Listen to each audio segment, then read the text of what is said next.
থেকে নেমে হঠাৎ করে আমার কাছে একটা মুরব্বি এসে মনে চোখ তুলি ফেলবি, বিয়াক্কেল হুজুর আমাকে বলতেছে, জালালউদ্দিন রুমির পীর লাগে তোমার লাগে না? যার কিতাব টানার জন্য 18টা ঘোড়া লাগতো, ঘোড়া। এত বড় কিতাবের আলেম হওয়ার পরেও সেই মানুষটা ফুরফুরার দাদা হুজুরের কাছে মুরিদ হইল, আর আপনারা পীরের বিরুদ্ধে বলেন মানে? আমাকে বলতেছে। তখন আমি একটু বললাম যে কাকা প্রস্তুত আছেন তো উত্তর নেওয়ার? হ্যাঁ বলো। আমি বললাম যে যাকে এত সম্মান দিচ্ছেন জালালউদ্দিন রুমি, এ জালাল দুনিয়াতে ডেলিভারি না হলেই আমার কি হতো? এ মাল দুনিয়াতে পয়দা না হলেই আমার শরীয়তের কি আসে যায়? আমার দরকার কোরআন এবং সহিহ হাদিসের দলিল। এরকম জালাল আমার দলিল নয়, আমার দলিল মুহাম্মদ সাল্লাল্লাহু আলাইহি ওয়াসাল্লাম। আশপাশে কিছু লোক ছিল, তাইলে তো জায়গায় পড়ে গেছে রে পাগলা, পাগলাক ধরে নিয়ে গেল। আমি বললাম যে কিছু মনে করবেন না, একটা কথা খালি মুখ দিয়ে বলেন, আপনি কি মাদ্রাসায় পড়াশোনা করছেন? উনি বলল যে আমি ব্রিটিশ আমলের ফাদেল পাস। কি পাস? তখন আমরা বললাম যে আপনার পা থেকে মাথা পর্যন্ত পুরাটা পাগল, খালি গায়ে শিকল দেওয়া নাই। আপনার মতো হুজুররা ধর্ম বিকৃত করে নিরীহ মানুষকে খেপায় দেয়, যেই যেই পাপ করে। এই পাপের খবর যদি আমাদের পাবনা মেন্টাল হাসপাতালের রোগীরা জানতো, ওরা মিছিল শুরু করত যে ওরা বাইরে থাকলে আমরা ভিতরে থাকবো কি কামে? একজন আলেম মানুষের চেহারা থাকবে সুন্দর, কালো তাতে আসে যায় না, কিন্তু পরিচ্ছন্ন থাকবে, দাঁতের দিক তাকান যায় না, তরমুজের বিচির মতো লাল, হাকিমপুর মারতে মারতে দাঁত শেষ। সেই হুজুর আবার বিরোধিতা করে, বিড়ি খদ্দের ওয়াজ করে, কয় যে বিড়ি খাওয়া হারাম, তো তোমার জর্দা খাওয়া কি? হুজুর মানুষকে বলতেছে, শোনো, মন্দিরে যারা পূজা করে তারা পাপী, তো তোমার খাদার কাছে গিয়ে যারা ছেলে চায় তারা কি? শোনো, যারা কুফরি কালাম করে তাদের কাছে যাও না, যারা নামাজ পড়ে না তাদের কাছে গিয়ে মাথা ঝাড়িয়ে নিও না, আমার কাছে আসো, আমি কোরআনের আয়াত কাটি তাবিজ ভরে দেব। পাপী ওই লোকটা বেশি না হুজুর পাপী বেশি? ধর্মকে বিকৃত করে মিনিটে মিনিটে আল্লাহকে নিয়ে ব্যঙ্গ করে। আল্লাহ বলে নাই, নবী বলে নাই, এমন কথা যদি কেউ আল্লাহর নামে চালিয়ে দেয়, দলিল কোরআন মাজিদের আয়াত, আউযু বিল্লাহি মিনাশ শাইতানির রাজীম, ওয়ামান আযলামু মিম্মান ইফতারা আলাল্লাহি কাযিবা। তার থেকে বড় মিথ্যাবাদী আর কে হতে পারে? তার থেকে বড় জালেম কে হতে পারে যে আমি আল্লাহর উপরে মিথ্যারোপ করে? নাউযুবিল্লাহ। আমি আমার নবীকে পাঠিয়েছি ঈসা নবীর পরে, আমি আমার নবীকে পাঠিয়েছি ঈসা নবীর পরে, আমি আমার নবীকে পাঠিয়েছি সবচাইতে শেষে, কারণ তিনি প্রধান বক্তা।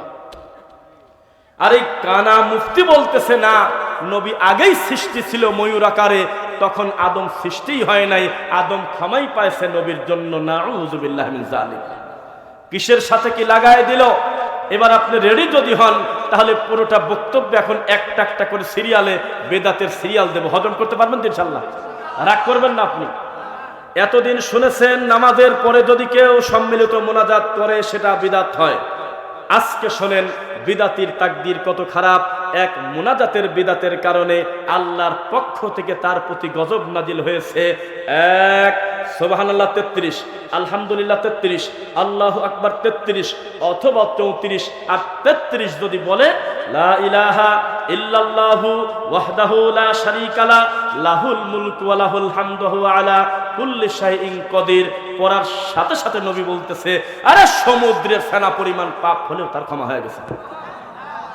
আল্লাহু লা ইলাহা ইল্লা হুয়াল হাইয়ুল কাইয়্যুম লা তাখুযুহু সিনাতুন ওয়ালা নাওম লাহু মা ফিস সামাওয়াতি ওয়া মা ফিল আরদ মান যাল্লাযী ইয়াশফাউ ইনদাহু ইল্লা বিইযনি ইয়ালামু মা বাইনা আইদিহিম ওয়া মা খালফাহুম ওয়ালা ইউহিতুনা বিশাইইম মিন ইলমিহি ইল্লা বিমা শাআ ওয়াসিআ কুরসিয়্যুহুস সামাওয়াতি ওয়াল আরদ ওয়ালা ইয়াউদুহু হিফযুহুমা ওয়া হুয়াল আলিয়্যুল আযীম।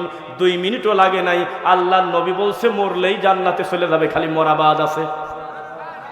বেদাতির কপাল এত খারাপ, একটা বিদাতি মুনাজাতের মাধ্যমে আমার নবীর দেওয়া কত সুন্দর 20টার বেশি দোয়া কবর দিয়ে দেছে।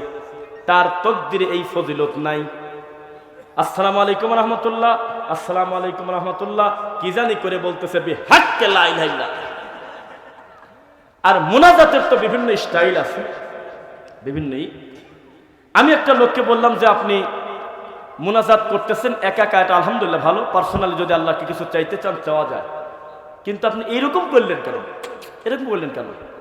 কয় কেন মুখে নেওয়া যায় না হাত? জি না, হাত মুখে নেওয়া যাবে না। স্বাভাবিকভাবে আল্লাহর কাছে কিছু চেয়ে স্বাভাবিক হাতটা ছেড়ে দিতে হবে, আল্লাহ তার কথা শুনবে ইনশাআল্লাহ। 2, সিসিটিভি ফুটেজ নিয়ে আসেন। এই গাজীপুরের যত মসজিদ আছে, বেদাতি মসজিদের একটু ফুটেজটা আমি দেখতে চাই। অধিকাংশ ফুটেজ দেখব হুজুর বলতেছে আল্লাহুম্মা আমিন, আর মুসল্লি বলতেছে এরকম করতেছে। আরে তুই ডলিস কি রে? এইভাবে আল্লাহর কাছে কিছু চায়, এর নাম মুনাজাত। ইমাম সাহেব কাঁদতেছে আর মুসল্লি এরকম করতেছে যে এই মৌতি মুনাজাত কখন শেষ হবে। অথচ মুনাজাতের প্রকৃত অর্থ যদি লোকটা বুঝতো, শেষ রাতে একটা সেজদায় 1 ঘন্টা কাটিয়ে দিত, খালি যা দরকার চাইতো আল্লাহর কাছে। কাঁদতে কাঁদতে পাগল হয়ে গেছে, ও চাচ্ছে যাতে এই কান্নার আওয়াজ ওর বোর কান পর্যন্ত না যায়। গোপনে পাশের রুমে সে কাঁদে। হঠাৎ করে তার বউ ঠিক পারে, স্বামী কোথায় রে, গেল কই? দেখে যে বাসার পাশে নাই, তালি মনে হয় পাশের ঘরে গেছে। যায় দেখবে আমার স্বামী দীর্ঘ সময় কাঁদতেছে। সেজদা তোলার পর বলবে, তুমি আমার কলিজার টুকরা স্বামী, আমাকে ডাকলে আমিও তো উঠতাম। কয় যে না, তোমাকে ডাকবে কেন, আমার যা দরকার আমি আল্লাহর কাছে একা কাছাবো। এর নাম হলো মুনাজাত। আর আপনার হুজুর 2.5 মিনিট পর পর এক একটা মুনাজাত ডেলিভারি দেয়, যেখানে সেখানে কারণ ছাড়াই। বুঝতে পারে নাই যে আল্লাহর কাছে চাওয়া কাকে বলে। আল্লাহু আকবার, হাত বাঁধা থেকে শুরু করে সালাম ফেরানোর আগ পর্যন্ত পুরা নামাজটাই হলো মুনাজাত। ইউনাজি রাব্বাহ, হাত বাঁধার পর থেকে সালাম ফেরানোর আগ পর্যন্ত যা বলে এগুলো রবের সাথে মুনাজাত। যা কিছু বলে নাও, আর সালাম ফেরানোর পর যা কিছু বলবে এগুলো হলো জিকির, এগুলো হলো দোয়া, এগুলোর মাধ্যমে আল্লাহ খুশি হবে। তবে সবাই মিলে কান্নাকাটি করে কিছু চাওয়ার কিছু নাই। কে বুঝবে কার কথা? একটা একটা করে বলি। সামনে রমাদান, রমাদানের বিদাতটা আমরা শেষের দিকে বলবো ইনশাআল্লাহ। পড়েন, আমরা কিন্তু ক্ষেতের আগাছা পরিষ্কার করতেছি। আল্লাহর কসম, বেদাত হলো কচুরি পানার সাথে খারাপ, আর সুন্নাহ হলো মেশিন। যেই মেশিনের উপর বসে নৌকাটা গন্তব্যে নিয়ে যাচ্ছে, সব কোন দিকে সেটা দেখার কথা না। কচুরি পানা আছে কতটা সে পর্যন্ত সম্ভব না। যেখানে বেশি সিরিয়াস হবে সেখানে জোরে পিকআপ দিবে, গিয়ার দিবে, দিয়ে চলে যাবে। যেখানে স্বাভাবিক সেখানে স্বাভাবিক চলে যাবে। সৌদি আরবে স্বাভাবিক, তারা বক্তব্য দিচ্ছে সুন্দর আচরণ, মা বাবার খেদমত, দান সাদাকা, ফজিলতের কথা। কারণ তাদের ভিতরে খানকা পূজা নাই, কবর পূজা নাই, মাজার পূজা নাই, ঠাকুর নাই, খেতাবালিশ, নবদনা, শিকল বাবা, ডব বাবা, কিচ্ছু নাই। রিল্যাক্সে তারা আল্লাহকে ডাকে। এখন তারা দেখতেছে যে সাদাকাটা বাড়ানো যায় কিভাবে, আরো বেশি নেকি অর্জন করা যায় কিভাবে। তাদের আর ফাউন্ডেশন সুন্দর করতে হচ্ছে না। কিন্তু বাংলাদেশে বক্তব্য দিতে এসে বোঝা যাবে আমার নৌকাটা কোটি কোটি মন কচুরি পানাকে ভেদ করতে হবে, হাজার হাজার বাধা অতিক্রম করে যেতে হবে, ওখানে সিরিয়াস বক্তব্য দিতে হবে। বিদাত কি আর শিরিক কি? ইনশাআল্লাহ বোঝা যাচ্ছে বিদাতি কত খারাপ। আজকে আপনাকে দেখাই আমি। আপনি তো মনে করতেছেন মানুষ চাঁদে চলে যাচ্ছে, আর হুজুররা পড়ে আছে জায়নামাজের দোয়া পড়বো না পড়বো না। আপনি বোঝেন নাই, চাঁদে চলে যাওয়া বড় কথা নয়। চাঁদ আল্লাহর সৃষ্টি, আপনিও আল্লাহর সৃষ্টি। এক সৃষ্টি আর এক সৃষ্টির কাছে গেলে আমি আশ্চর্য হব কেন? আমরা তো আল্লাহর কাছে যাওয়ার ধান্দায় আছি। বুঝতে পারেন না এখন? আমি আপনাকে বলেছি আপনার জুব্বা যত বড় থাক, আপনি হুজুর যত বড় হুজুর হন না কেন, আপনার লুঙ্গিটা, আপনার জুব্বাটা যদি আপনার টাকনুটা ঢেকে ফেলে, তাহলে আমি মনে করি আপনার চাইতে বলদ পৃথিবীতে আর নাই। কারণ আপনার সাথে বিচারের মাঠে আল্লাহ কথা বলবে না। আপনি যদি জর্দা দিয়ে পান খান, তাহলে আমি আপনার ফতোয়া নিতে পারতেছি না, কারণ আপনি হলে মস্তিষ্ক বিকৃত মানসিক প্রতিবন্ধী।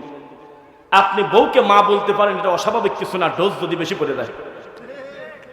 আল্লাহর কসম করে বলতেছে, আমার নিজের উস্তাদ প্রায় 3 দিন পর পর এক একটা হাকিমপুরের কৌটা ফিরে দিত। এত বড় নেশাখোর, মাঝে মধ্যে সুপারি মাথায় ধরে গেলে শুয়ে পড়তো, আমরা ছাত্ররা পানি দিতাম। এই হুজুর যদি ফতোয়া দেয় যে আমিন বললে মসজিদ থেকে বের করে দাও, এই রোগীর ফতোয়া নেব আমি? এই রোগী যদি ফতোয়া দেয় মিলাদ পড়া নেকির কাম, মিলাদের বিরোধিতা করলে তার বউ অটো তালাক, আমি কি ফতোয়া নিতে পারি? এবার আসেন, জায়নামাজের একটা দোয়া আছে আমাদের দেশে, নাই? বলেন তো কি আছে সেটা?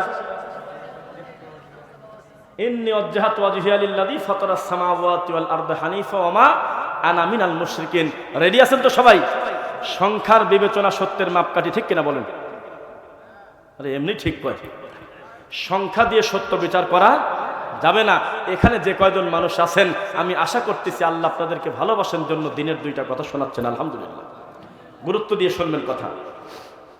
ইন্নী ওয়াজ্জাহাতু ওয়াজহিয়া লিল্লাযী, জায়নামাজের দোয়া পড়া যাবে না বলার সাথে সাথেই মুরব্বি দেয় মসজিদের ইমামের কাছে বলছে, হুজুর এই যে জায়নামাজের দোয়া পড়া যাবে না, কয়েকটা যুবক ছেলে দড়ি বলদাতে তৈরি হয়েছে, ওরা মানা করতেছে পড়া বলে যাবে না।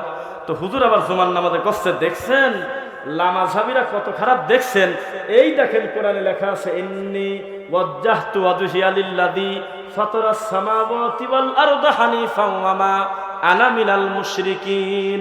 দেখছেন ওরা কোরআনের এত অস্বীকার করে, এখানে বলদরা বলতেছে হা হা হা ঠিকই তো, ঠিকই তো, কোরআনেই তো আছে। আরে গরু, কোরআনে আবুল আহাবের নামে একটা সূরা আছে, তো যায় না আমাদের দ্বারা পড়, থাকলেই পড়া লাগবে না, নবী পড়ছে কিনা দেখা লাগবে। আচ্ছা, ওই যে নাওয়াইতু আন উসাল্লি লিল্লাহি তাআলা, এ ধরনের কোনো কিছু পড়া বলে যাবে না। কিছু কিছু যুবক এলাকায় তৈরি হয়েছে, ওরা বলে কি করা যায় হুজুর?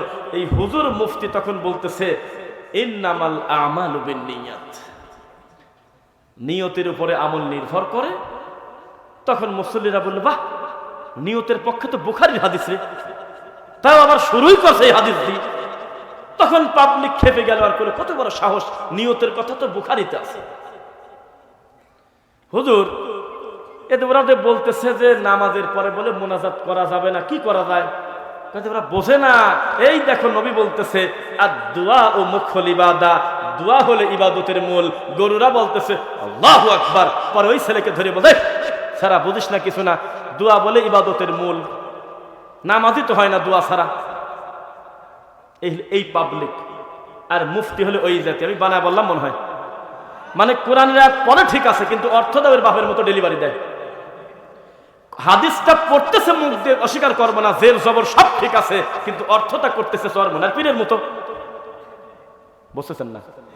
মানে মাযহাব টিকাচ্ছে কিভাবে? হারে যদি বলতো ইমাম আবু হানিফা, ইমাম মালিক, ইমাম শাফি, ইমাম আহমদ বিন হাম্বল রাহিমাহুমুল্লাহ অন্তর থেকে তাদেরকে আল্লাহর জন্য ভালোবাসি, তারা কোনো নবী না, তারা আল্লাহ না, তারা মানুষ হিসেবে তাদের ভালোও আছে মন্দও আছে, তবে তারা সব সময় চেষ্টা করছে এই জাতিকে কিছু দেওয়ার, উম্মার কল্যাণে তারা সবচেয়ে বেশি খেদমত করে গেছে। তাদেরকে ভালো বলার কি জিনিসের অভাব ছিল? সম্মানে মানুষের জন্য দোয়া করা যায় না? উনি পণ্ডিতি করে বলতেছে যে গরুর বান কয়টা? কয় চারটা। চারটা বান দিয়ে দুধ কয় জায়গা থেকে আসে? কয় এক জায়গা থেকে। কয় তাহলে বোঝা গেল চার মাযহাব হক। হুজুর ইল্লাল্লাহ জিকির করা বলে জায়েজ নাই, জিকির নাকি পুরো আল্লাহর এই কালেমা লা ইলাহা ইল্লাল্লাহ, এইটা ফুল না বললে বলে হয় না। তখন বলতেছে আল্লাহই তো কোরআনে কচ্ছে কুল্লা ইয়ালামু মান ফিস সামাওয়াতি ওয়াল আরদিল গায়বা। হাফেজ আছে মেলাই, ঠিক আছে নাকি? এন্ড হুজুর কোরআন মাথায় নিয়ে করছে, এই দেখেন ইল্লাল্লাহ জিকিরের দলিল কোরআন থেকে পাওয়া গেছে।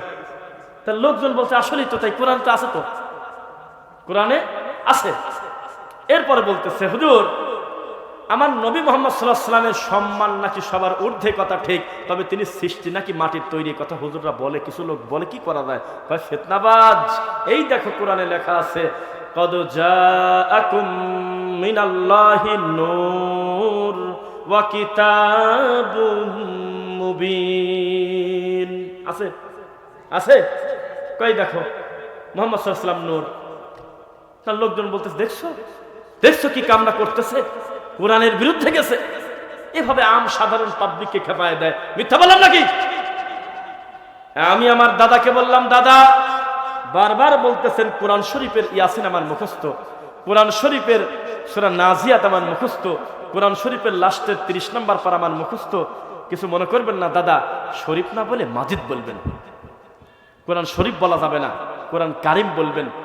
তখন এই ভরা মজলিস আমার অপমান করার জন্য বলতেছে কোরআনের পাশেও লাগিয়ে গেছে, বলতেছে দুনিয়ার মানুষের সামনে বলতেছে নাতি এখন কোরআনের পাশেও লাগিয়ে গেছে, সবে বরাত বলে তুলে দিছে, সবে মিরাজ তুলে দিছে, কবে দিন কোরআনের ফরজও নাই, এখন দেখতেছি কোরআনের পাশে লাগিয়ে গেছে।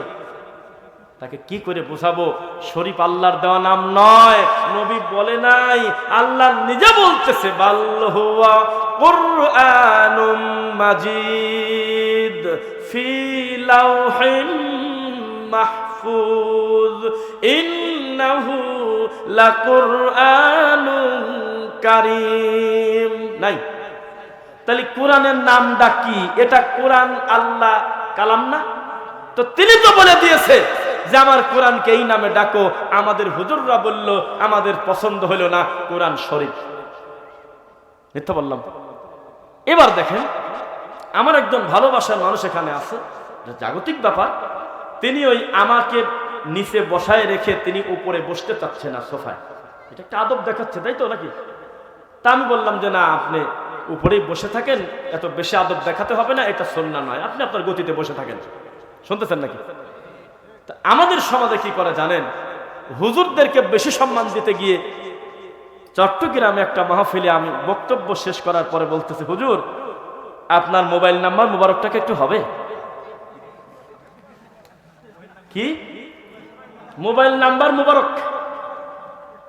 তখন আমি বললাম যে একটু অপেক্ষা করেন, আমি টয়লেট মোবারক থেকে আসি। মানে ঢং কাকে বলে দেখেন, এখানে মোবাইলের বলে আবার মোবারক হয়। যেখান থেকে একটা পাগড়ির ছবি নিয়ে এসে পাগড়ি টাগড়ি সবুজ পাগড়ি পেঁচায় একটা বড় একটা ব্যানার করে লেখছে হযরত মুহাম্মদ সাল্লাল্লাহু আলাইহি ওয়াসাল্লামের কি বলে পাগড়ি মোবারক, আমিন না লিখে যাবেন না। আমি কয় কি রে, 1450 বছর আগে আমার নবী এইরকম ডিজাইন